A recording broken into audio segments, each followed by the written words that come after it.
It's showtime.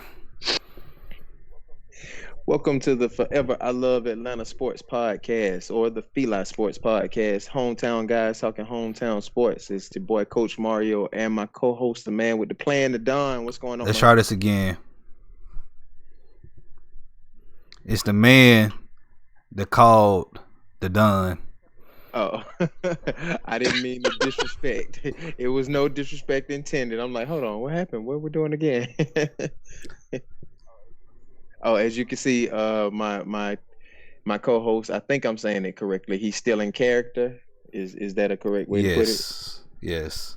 Okay. All right. All right. So, if you, thank y'all for joining us tonight. We're back tonight to talk about Atlanta United.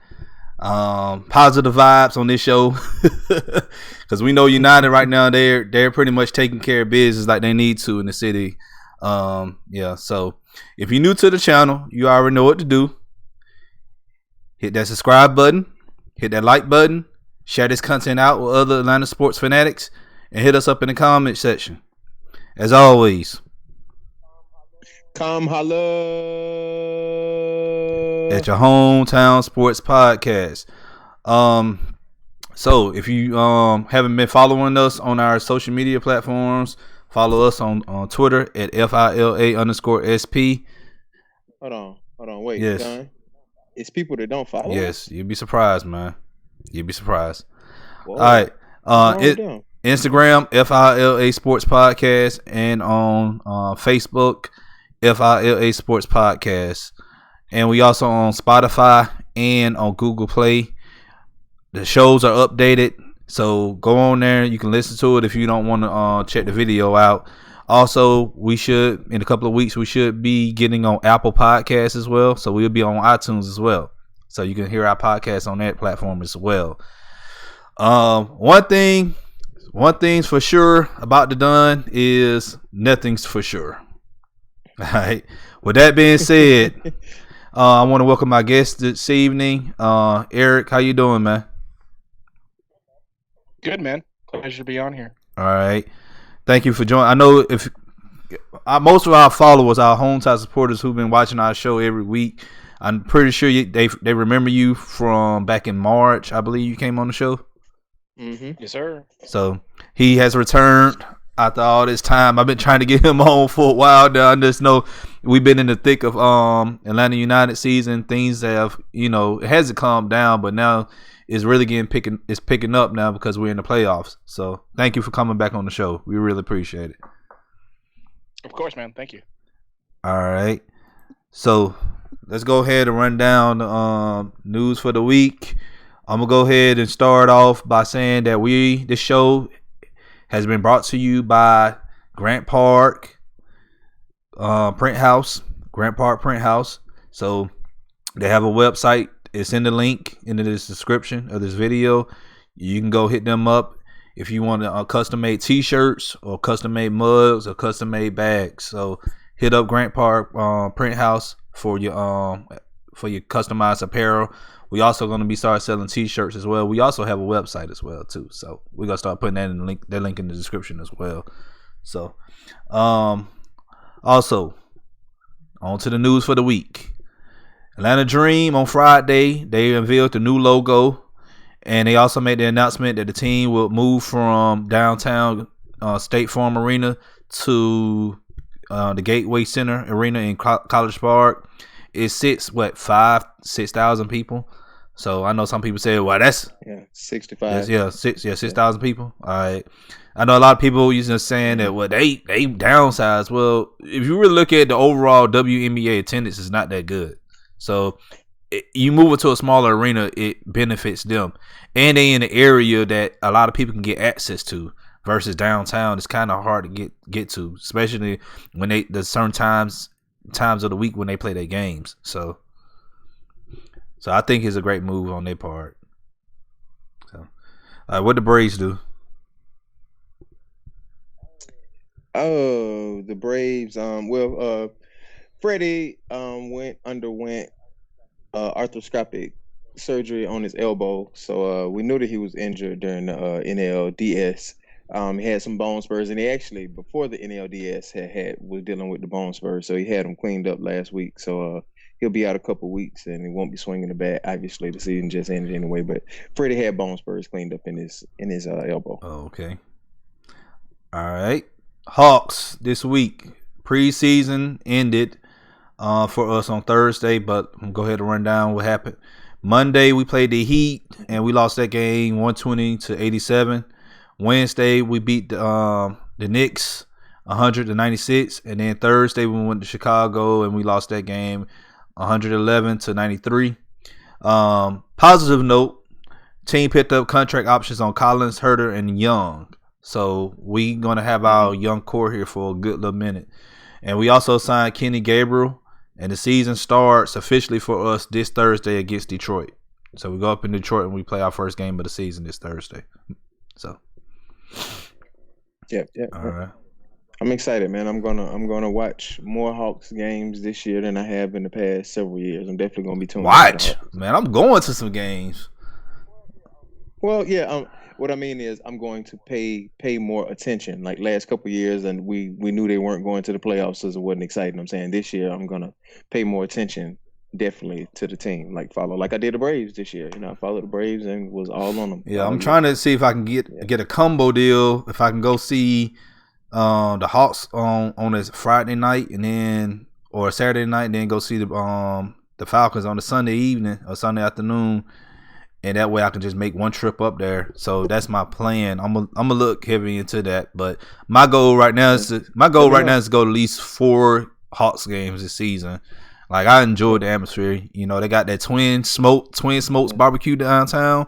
Oh man, a lot of you look when I go to United matches, I love hitting that place up, but it be too packed.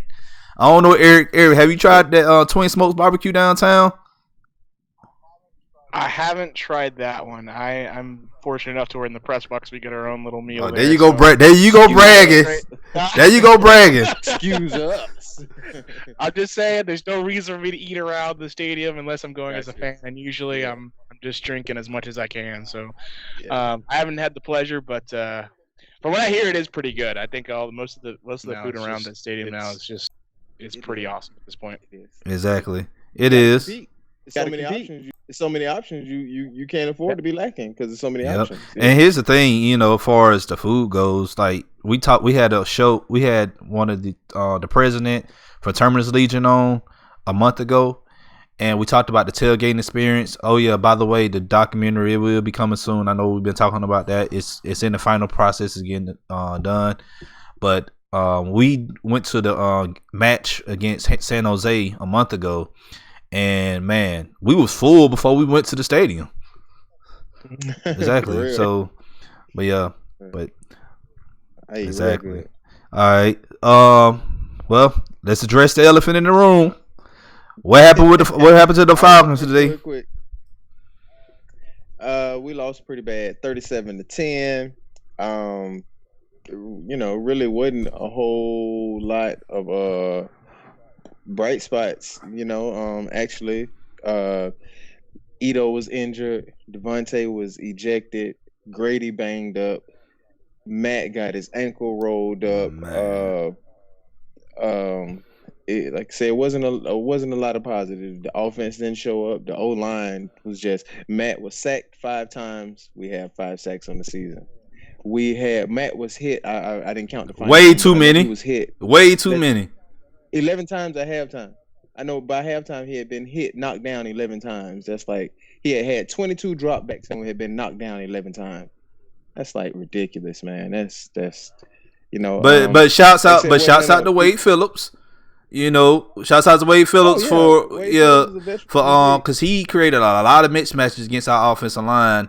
And he did a lot of stunts, and he pretty much pitched on their right side. Yep, Jamon Brown and Caleb McGarry. He put Donald on McGarry a few times, and McGarry pretty much like manhandled his behind. So, yep. And he did a lot of twists and combos and stunts, and our guys were just late picking up the guy. And all it takes is a second for you to be late picking up your guy, and it's too late. It's NFL. You don't have a second to waste, and that's why it's the NFL. What right. was I about to say? Deion Jones was very active today. DQ had said he had an awesome week of practice. Deion Jones was very active today, but we all remember him as well for whiffing on golf on the touchdown. I hate that ended off, but to be fair, Debo was very active today. Well, hey, it happens to the best of everybody, man. That's the thing. So hey, it is what it is. Yeah. But shouts out. We did a contest earlier this morning. We gave away 2 tickets to some fans who wanted to go. And Amber Noel, she's a hometown supporter. She won because we judged on the best gift, and her gift was when Julio Jones caught the in the NFC Championship game. He pretty much broke 2 tackles and ran it in for a touchdown. So that was my favorite play of Julio. That'll always be one of my favorite plays. But shouts out to her. Her and her daughter, they went to the game and they enjoyed themselves. So, and she took a lot of pictures and tagged us on Facebook, Instagram, and on Twitter. So appreciate you, Amber, for being a true fan. She stayed the whole game.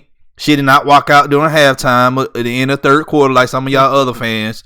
She stayed the whole time. So appreciate you. Thank you for supporting the podcast, and thank you for supporting our teams. Also, for folks who up here talking about Schaub is better than Matt Ryan, drop y'all location so I can come to y'all house and Scorpion Death drop y'all. Matter of fact, I'll put y'all in Scorpion Death lock. Like I'm dead serious. Like, come on now, we're not about to do this. Like, Matt Ryan is hurt. He's gonna be out a couple of games, and y'all talking about some Matt Schaub is better, man. Because he threw that one little touchdown at the end of the game. Come on, the Rams defense wasn't even trying anymore. Like, the game was over. It was in prevent. Exactly. They were in prevent. They were dropping, just keeping everything underneath. They were dropping everybody. You seen linebackers were completely dropping 20 yards downfield. Not taking nothing away from Matt Schaub. He threw the ball where it had to be thrown at. But it was a prevent defense. Any NFL quarterback would have made those throws, taking nothing away from exactly. Schaub. So, guys, y'all got to chill out on that. Y'all be careful what you wish for. Because next week, Schaub is going to play. Oh, man. Y'all going to be complaining. But that's enough of that, man. What college you do today? Hey, our local teams, good day. Georgia came through, raining all over the southeast. Actually, all over the country. It was raining everywhere in Georgia yesterday. Yeah, as I said, all over the country. Well, not just even Georgia, it's the southeast, but all over the country. You see the Washington game; it was pouring down in Washington. Georgia got the win over Kentucky, 21-0. DeAndre Swift had a big day. He always kills Kentucky. Kentucky gotta hate DeAndre Swift. Georgia Tech got it yesterday in overtime, 28-21. Coach Collins got his first SEC win. ACC. You used to SEC. ACC. I'm sorry. ACC win, man. Those kids were so happy just watching him after the game. I watched his press conference too. He was so happy. I felt so good with those. I'm telling you, man, those kids love Coach Collins. Just give him a chance. They're gonna play hard for him. They love Coach Collins. So Miami, Miami has a strong following in Atlanta. They are ready for D. They calling for D. Oh yeah, I already know, man. Georgia Southern overtime as well in a down game. Triple overtime, by the way. Yeah, I was there. Triple overtime. I'm sorry, I have overtime. Yeah, triple overtime. 30-27 versus Coastal Carolina. Georgia Southern has climbed to 3-3, and that was a conference win. We're gonna get bowl eligible. Been telling y'all, gonna get bowl eligible. That's right. Georgia State had a big win in the rain yesterday as well, pouring down. They beat Army 28-21, and don't think that was not a good win. I mean, beating Army is a good win. Army's a good football team, so that was a very quality win. Georgia Southern, Georgia State, and Valdosta State won 55-28 over Florida Tech. Valdosta State is still unbeaten on the season. Kennesaw State wiped out Presbyterian 55-10, and Kennesaw State is now 6-1, 5-1. So all our biggest local programs yesterday got a W. I think that's the first time this year, Don. Matter of fact, I know that's the first time. It was. And I made mention of that last night, by the way. So, shouts out to all the local collegiate teams, football teams that won yesterday. All right. And, of course, we'll be back Wednesday talking more college sports. Before we get into the topic today, go ahead and go to the chat real quick. All right, everybody join us. Thanks for joining us. Jim Sturworld said, let's get this started. What's going on, Jim? JF joined us as always. JF says the intro beat sounds like something Eminem and Royce the 5'9" would have hopped on when they were doing that collab album. No, I don't know about that. Okay. I know, what's going on, Reg? What's good, Reg? JF said, when did Sting become the new co-host? About a week ago, JF. About a week ago. It's showtime, baby. Trey, what's going on, Trey? Trey said the Falcons are broken down. Mad Mike joined us. Going on, Mad Mike? He getting a kick out of your get up as well. Let's get into some soccer talk. Jim said, "What's up with Parky? Thought this was about Atlanta United. See you later." It is about Atlanta United. We got to get through everything. We got to get through all the news for the city. So yeah, we will. We're about to start the talk in a second, Jim. I'm skipping you, JF. JF got jokes tonight. He said you actually want to watch the Falcons. Talking about when you were saying you're going to a game, Don. Okay. What's going on, Pat? Looking forward to some breakdowns, Pat. When I wake up at 5 a.m, I can always go to Pat page and find something interesting. Man, Mike said he told you guys McGarry is a good prospect. That's why pretty much Wade Phillips took him out of the equation today. So. And Mad Mike was saying that they're saying Schaub will retire, bring in Ben Kirk. Yeah, Matt Schaub is. They say they all in preseason. That's the thing, but these fans, man, they don't never keep that same energy. But okay, moving along. Yeah. And Reggie, looked like you retracted a message or somebody made a mistake and deleted it, Reggie. So you have to put your message again. All right, but that brings us to the topic at hand. So. And our guest today. So yesterday, it was the MLS Cup round 1. We played New England Revolution, and we won that game, won that match 1-0. Your thoughts of the match yesterday, Eric? It was tough because you always knew that New England had a chance to kind of get themselves back in it. We were waiting for that first goal. We thought it'd come from Joseph Martinez. Comes off the foot of Franco Escobar, which I don't know what it is about him in the playoffs, but he's got more goals than Miguel Almiron in the playoffs. So that's gotta tell you something. He's at this point Mr. Clutch for Atlanta United. He comes up in those big moments. Another surprising talking point: no pity Martinez. He after the match, Frank de Boer basically addressed the issue, saying, "Look, Hyndman gives us the balance that we want going forward. He gives us more. I think that there's more of a calming presence with Hyndman. There's more of a control factor. There's more of a possession-based style of play when he's in the midfield. He also likes to drift to his left a little bit, leaving Julian Gressel a little bit more isolated, which is what Julian Gressel wants. He actually spoke about him not being as isolated as he usually is because they kind of countered that from the last time they played about 2 weeks ago.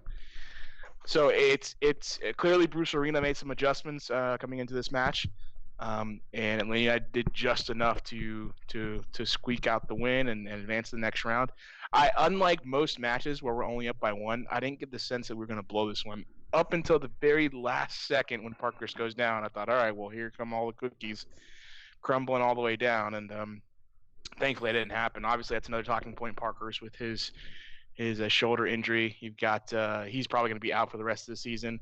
Okay. It's unfortunate because that looks like it's going to be his. I mean, he's already said he's going to retire, so it looks like that's going to be his last game, unless something miraculous happens. Miles Robinson also still going to be out. Frank de Boer saying after the match that it'd take a miracle for Miles to get into this game on Thursday against at this point the Red Bulls. No, I'm sorry, Philadelphia. Mm-hmm. So it's a good that they got the win. It's going to be a tough road ahead. I think a lot of credit has to be given to Frank de Boer, given what the decisions he's had to make. Yeah. The people the stars on this team he's had to replace, and I think that all the talk about firing him at the beginning of the season, regardless of how this season ends up, you really got to take a look at it and analyze how you assess coaches, coaching decisions, coaching hires. And starts the season, because remember we were not talking about coming into the playoffs in second place. We were talking about barely making it in, if we made it in at all. So that's completely changed with this first round win. And look, at this point, I think with Michael Parkhurst gone, with Miles Robinson gone, you're essentially playing with house money at this point. You're just kind of hoping for the best, and and hopefully Frank DeBoer can set his team up in a way that will we'll find a way to get past Philadelphia. Philadelphia didn't look great either today. This is their first time getting through winning a playoff game, and I don't know how long. It's been a while. They are constantly known for kind of starting off hot and then eventually, tailing off toward the end here, and they've sort of done that. But again, they just went up against a Red Bulls team that gave them everything they could. The one thing I didn't want as an Atlanta United fan was to play the Red Bulls because of their high press. Atlanta United has not beaten the Red Bulls whenever they pressed. I know they beat them that one playoff game, but they did not press that game. So it's an important note for the rivalry between Atlanta United and the Red Bulls is that in the one win Atlanta United has in the playoffs, which was, the best way you could win against the Red Bulls if there's only one. The Red Bulls didn't press like they normally do. Hey, I don't Eric, think. Eric, Yeah. For the casual, Yeah. For the casual soccer fans, just like you would talk about a press in basketball, you're marking your man all up and down the field. Yeah. You're putting pressure on them in their defensive third in the midfield. Red Bulls are constantly trying to create mistakes in the defensive third of their opponent. That way they can kind of capitalize on those situations. It's exactly like you would think in any other sport that like press coverage and like press coverage. Yeah. Okay. You're pressing your opponent as best you can. In soccer, that basically means trying to take the ball off them across the entire field, not just whenever they've got possession. And a lot of teams, what they'll do against Atlanta United. I think the smarter teams, what they'll do is they'll sit back. They'll let Atlanta United. They'll concede possession to Atlanta United so that they can circulate the ball around, so they can try to get through a compact defense. And when Atlanta United finds themselves in the situations, typically they aren't as successful as they are when the game's free flowing. What I would have liked about playing in the Red Bulls is that it would have been very free flowing. It's still going to be free flowing with Philadelphia because I think they have the confidence, especially now that Miles Robinson and Parkhurst are out. They're going to have the confidence to be able to move up and down the field as much as they want. They're going to have attacking moments. Really, the question for me going up against Philadelphia on Thursday is who's going to make more of the mistakes. You've got Pogba, who's probably going to play. You've got LGP, who's going to play. You got Franco Escobar, who's going to play. Now you got to decide between one, if you even dare playing a four-man back line with, say, Lorenowitz back there, because he's, as much as he's kind of a replacement center back, but would be, let's say, call it a like-for-like replacement for Miles Robinson or Michael Parkhurst. He hasn't played that position in so long, and that's not his primary position to begin with.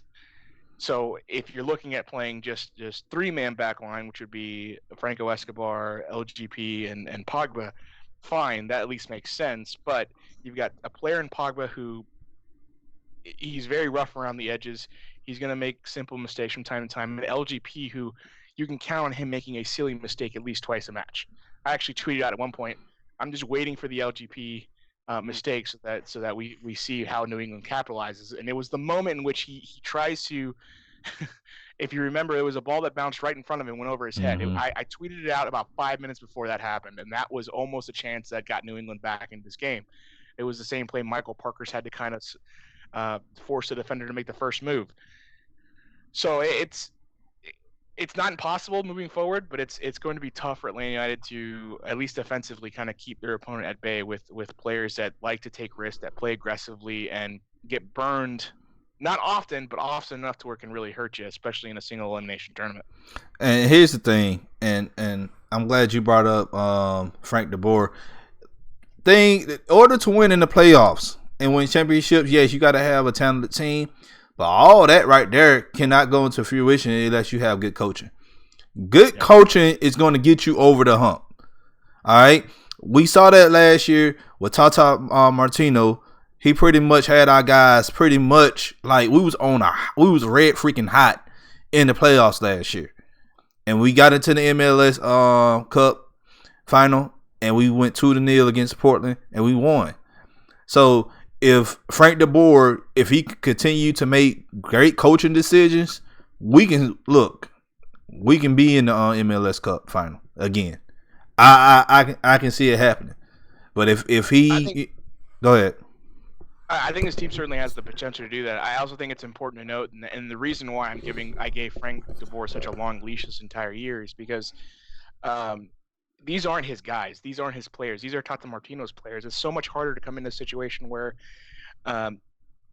you've already got a set of guys on the squad. Tata Martino came in and could essentially pick from across the world, so long as Atlanta United could afford them, the players that he wanted to fit the system he wanted. That's why he went and got Miguel Almiron, because he knew this league struggles more than most defensively. There's a lot more openness. There's a lot more chaoticness, and that's something that Miguel Almiron kind of strives in. When Frank de Boer comes in, you lose Miguel Almiron. You bring in Pity, who isn't a like for like replacement for Almiron.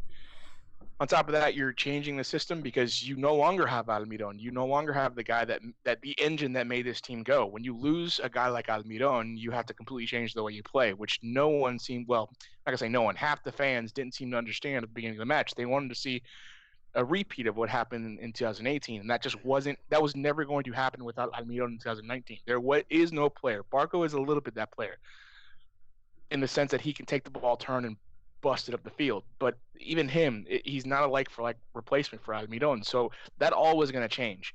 So for Frank de Boer to come in, to do what he's done, to put this team in a position to host playoff games, to the point where if NYCFC bounces out on Thursday or whenever they play, Atlanta United's hosting the rest of their playoff games, including MLS Cup, should they get there. Exactly. That's the tough thing to do for a brand new coach heading into a brand new city, so trying to set up a new system with players that are used to playing a completely different style. It's not that they didn't know how to play this style. It's not that they had to go back to square one and learn everything over again. It's still soccer, but what you're asking your players to do is not go pedal to the metal. You're asking your team to possess a little more, find the better pass, open up the space so that you can play Martinez in, so that Julian Gressel has more space on the outside, control the middle of the field.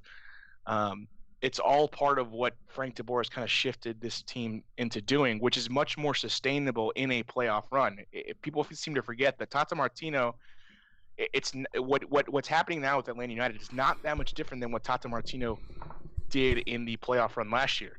Toward the end of the season, he completely switched the way his team played. Instead of going so vertical all the time, he wanted his team to be more defensive, to be more possessing, to almost take the opponent out of the game a little bit and make them play their way, as opposed to it's sort of what happened with the Red Bulls. Although the Red Bulls kind of kicked themselves in the foot, or shot themselves in the foot by not pressing.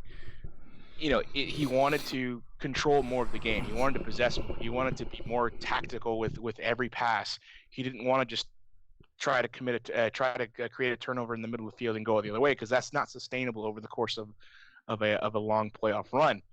So this year, when you've got Frank de Boer coming in, when Frank de Boer doesn't have the ability to choose his own players, he will sort of have the ability going into next year, because he's got an off season. We're going to lose some players. I don't know who, but some players are going to leave. We're going to bring in new players that better fit his system. The reason Pity is not starting in the playoffs, and I think this is going to be a trend throughout the playoffs, Pity maybe comes off the bench.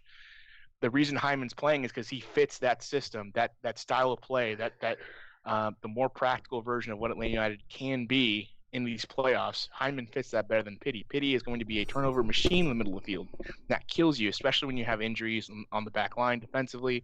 And so I would not be surprised if Pity didn't see the field. Look, he had every opportunity to show Frank de Boer, I belong on this team. I deserve a starting spot. He has not, in my opinion, earned it. Some people would disagree, but I don't think he's earned it. I think Hyman is the clear choice until Pity can prove that he's the better player at that position, or can find a way to be what's the word I'm looking for? If he can find a way to be a better piece to the overall puzzle somewhere else, a different part of the field, more power to him. But until he can do that, I think he's coming off the bench for the foreseeable future, maybe even in the next year, depending on if he stays or not. I don't even know what the contract issues are, issues that could come up with a transfer or anything like that could be. But I have a feeling that there's probably a good chance that Pity's agent is on the phone with other teams trying to get him moved somehow, some way, because I'm sure that Pity doesn't like it. I don't think he's deserved to go anywhere. I don't think he's deserved to.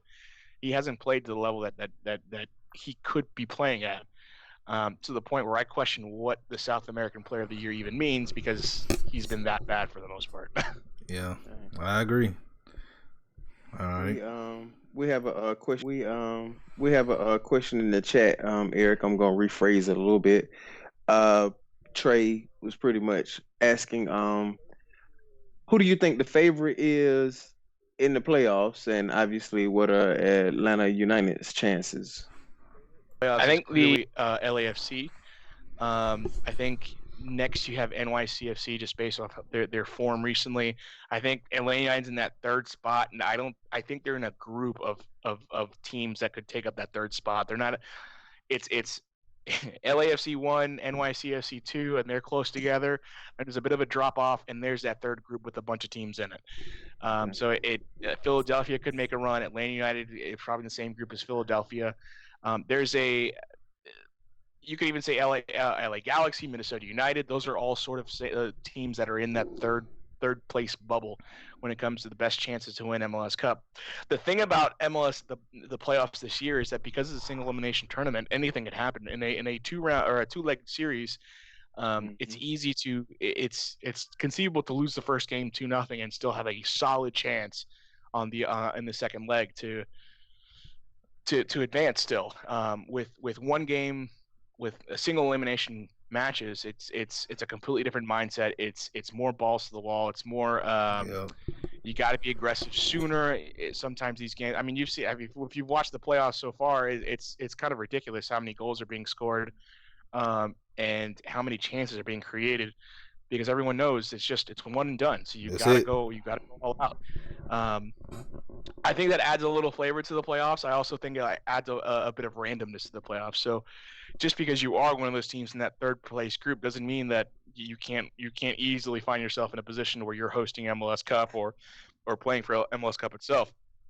LAFC needs to make sure that they don't have a bad game, because as good as they've been, they've had a historic year. They've had a record-breaking year. As good as they've been, if they lose in the first round or in their first playoff match, it's all for naught, because everyone's going to remember the fact that they didn't do anything with the great season that they had.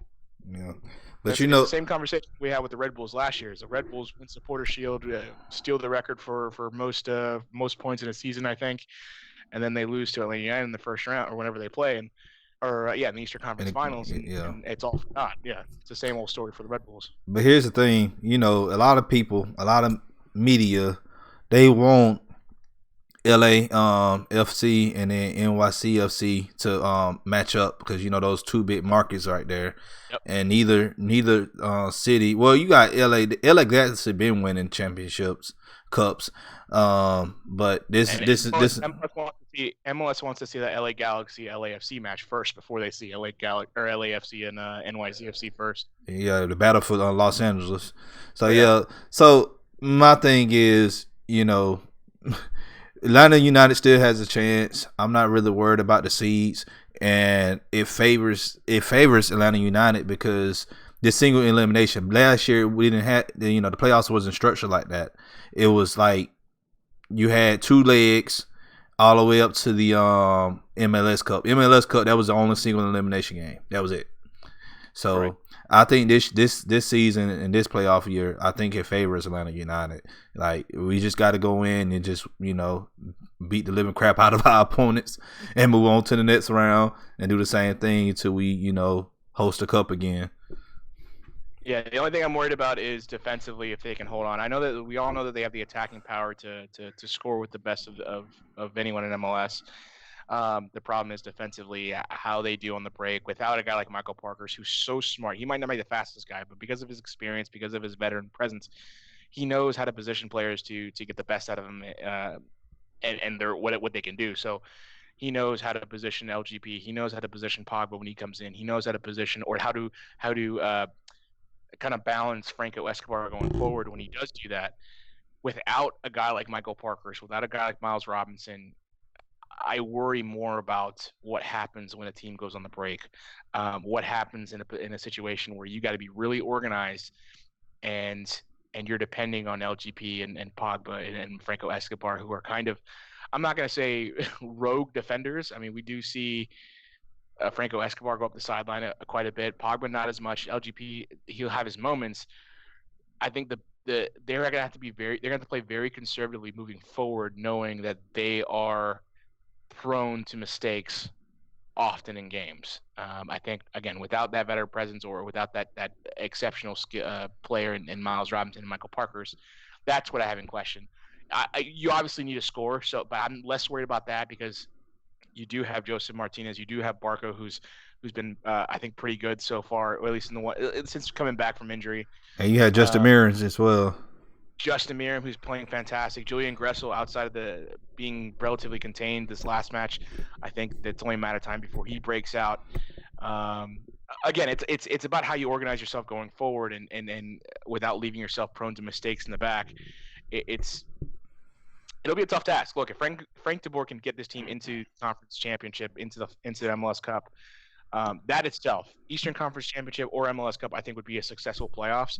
It's house money after that. And I even think now they're sort of playing with house money considering the injuries they're facing and the fact that the season really, the players themselves, Pity Martinez was supposed to be better. He hasn't been.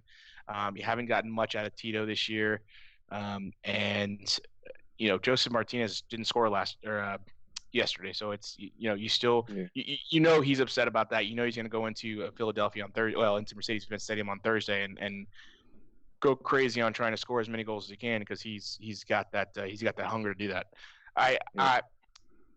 Again, the worry is Michael Parkhurst left in an ambulance after the match. They couldn't pop his shoulder back into place, which is not great. No. We're just going to have to kind of wait and see with that one, but I don't expect I expect it to be essentially Pogba, LGP, and Franco Escobar in the back moving forward, and fingers crossed. kind of going YOLO on that one. Yeah. Well, all right. Well, we done covered every topic for the show. So hey, appreciate you coming on, and like we said, man, we think United is going to pretty much repeat. That's my prediction, and I think Coach feels the same way as well. So I feel good. I do feel good about him. I'm expecting a W Thursday. I'm gonna be tuning in and watch the whole match. Yeah. I'm expecting a W Thursday. All right. Well, thank you for Eric for coming on. Go ahead and plug your information. Me at Eric Quantana on Twitter. You can find the podcast, the Mouths of the South podcast, at MOTS Podcast. We have a radio show every Wednesday, 7:00. On 103.7 FM. Also, it's simulcast on 106.3 FM. Again, 7:00 Wednesday. Usually just me, sometimes Sam Franco, one of my co-hosts. And we typically stream the podcast either Wednesday night or Thursday night, just depending on the schedule. This probably Wednesday night this week, but we'll see. Maybe we'll just wait till after Thursday to kind of have a good wrap-up. Hopefully not talking about the end of the season. But oh, Lord, no. I'm trying to think what else. We're on Facebook, Instagram, all that good stuff. Again, MOTS Podcast or Mount South Podcast. You can find us that way. All right. Coach? I'm excited. I'm hoping that, I'm hoping that that Atlanta United can raise our spirits about sports in the city, but we also can't put that pressure on them to. We got to have a championship. I mean, they done it. They've delivered. So no matter what they do, no matter what they do this year, they'll be commended. That's what I'm saying. If they don't win, I don't want to hear anybody crapping on them. For them to have a whole new coach come in and be in the playoffs and win a playoff game, that right there, hey, that's success right there for this season alone.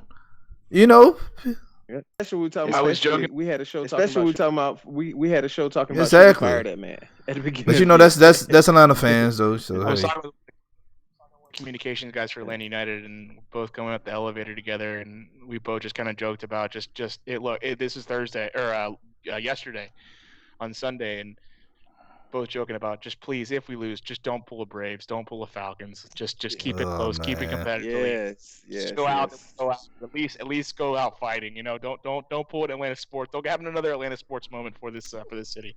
Oh, don't Lord. Bend over and pull your pants down. Exactly. Pull your pants down. Exactly.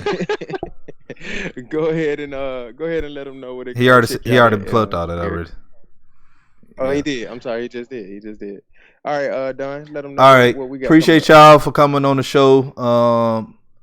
Everybody who joined in the chat, appreciate y'all joining us live. We'll be back Wednesday. We're supposed to be talking about Georgia Southern football. hopefully that'll still be in the works.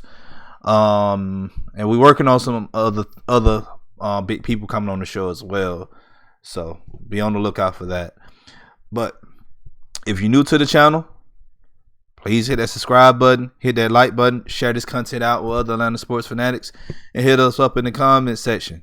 As always, come holla at your hometown sports podcast. All right. Thank y'all for coming on, and thank you everybody for joining us in the chat, and for everybody listening to this at a later time. Appreciate y'all tuning in. We'll see y'all on Wednesday for our Rivalry Week show. Y'all enjoy the rest of y'all evening.